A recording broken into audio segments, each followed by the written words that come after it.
Alright everyone, Breitbart has now revealed that indeed PayPal is working directly with the SPLC, the Southern Poverty Law Center, to censor and ban people for wrongthink. I'm thinking to myself, oh, you mean the same SPLC that right now is being sued for defamation by Gavin, and I think also by the Covington kids? Or the one that already got successfully sued for libel because of that one person they had a book on Islamophobes, and they included an individual, I can't remember his name, who actually wasn't Islamophobic at all, and actually was himself a Muslim and simply opposed extremism, and including opposing Islamophobia, like violence against Muslims, and they put him in a hate list, and he successfully sued, and they had to settle out of court for, I think, over $1 million.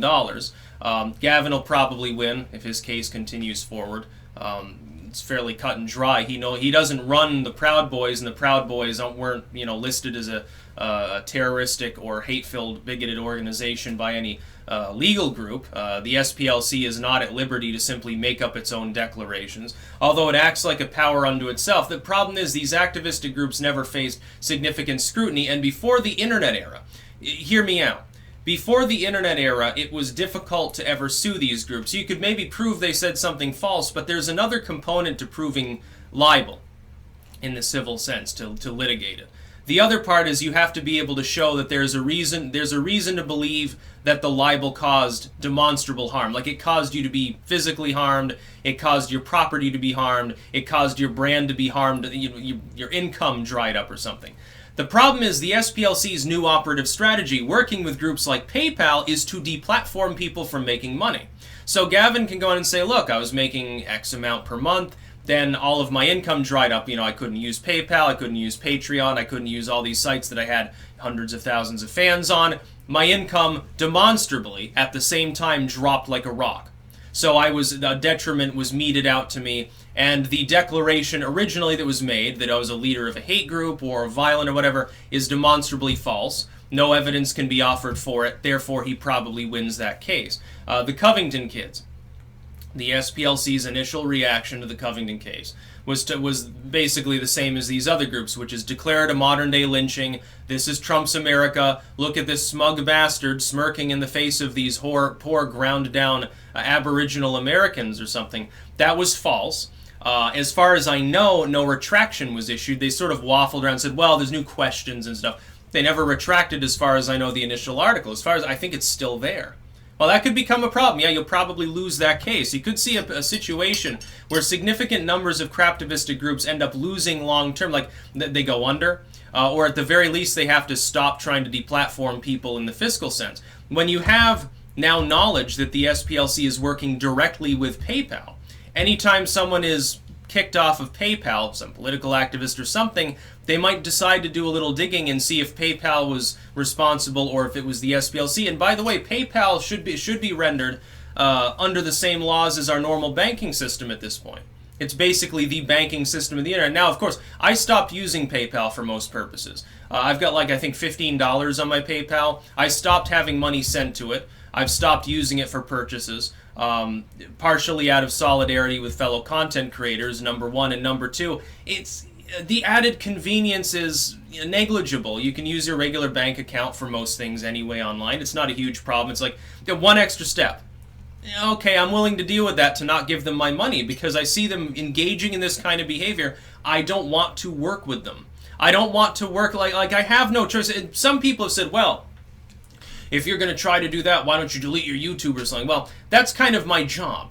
Making videos and stuff, it's not just about BitChute song. YouTube is where I've got my main presence. On Twitter, I've got a significant presence. It's basically a notification machine in many ways. Gab, by the way, now is going to skyrocket due to Censor. I took a look at it. I will be using it as soon as I can get it to work. Of course, they've got to add Pale Moon as a browser first. I've got Opera, but I don't use it for normal functions. I use Pale Moon usually. I know some people have said Waterfox, and it's fine. So I refuse to use Firefox as soon as they engaged in the we're going to weed out fake news on our end and install a bunch of shit to reorganize the algorithms when you search for things. Yeah, no thanks. I don't need you to do that. I can do that myself.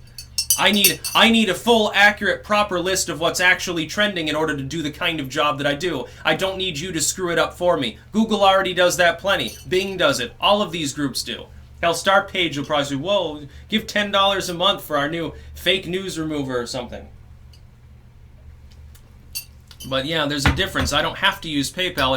It's like I need a YouTube channel because I make a lot of videos. I've got thousands of them here on YouTube. What more need you know? But I don't need a PayPal. It's not physically necessary. It's like Subscribestar is managing to work. By the way, I'm still on Subscribestar along with like 400 or 500 other people supporting me there. If you don't want to use Patreon but do want to crowdfund, you can get an account there, and it appears to be working. I just got another disbursement of money from them. I don't know what processing they use. I'm assuming it's one of those high-risk processes. They have to pay a little bit more that work with like porn companies and stuff like that. It is very interesting that otherwise mundane and rudimentary political commentary is forced to derive its income now from the same groups that administer hardcore pornography. It is very, very interesting to me that this is seen as acceptable, and it's even encouraged by a bunch of pundits. It's encouraged openly by the MSM. These people, it's sort of like the FCC days. It was sort of like when they were trying to ban Stern or put warning labels on things like Tipper Gore and the Housewives of America sort of bullshit all over again. It's the same moralism we saw in the 90s. The MTV generation. This is the millennial generation's version of Gen X's struggle back during the 80s and 90s. Very, very interesting. It's like Kurt Cobain all over again, shooting heroin into his eyeballs. I made a joke on his birthday. I'm like, I'm sorry that your girlfriend probably had you killed, but, you were going to kill yourself at some point with all that heroin anyway, so it doesn't really matter. And then I was like, never mind, and some people got the joke. It was mildly amusing. I think Cobain would have found it funny, too, in retrospect, trust me. It's absolutely ridiculous. The SPLC should not be informing anyone on who should or should not be using a service. And by the way, they shouldn't be picking and choosing anyway. If the person's not like buying illegal stuff, like they're buying drugs or they're engaged in crime, like they've been convicted of a violent crime or something, okay, then kick them off your service and be done with them.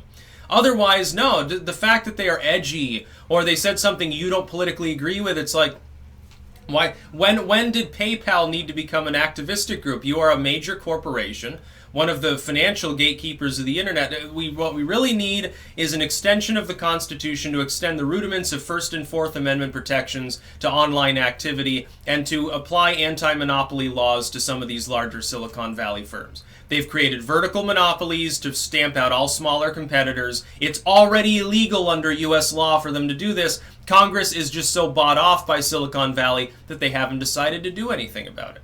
And the first wave of people they're going after are all journalists. On the ground, journalism is their number one priority because those are the direct most competitors of the MSM. That's what it's all about. They're giving these groups money, I assure you, behind closed doors in order to try to stamp their competitors out. That's about all. Peace out.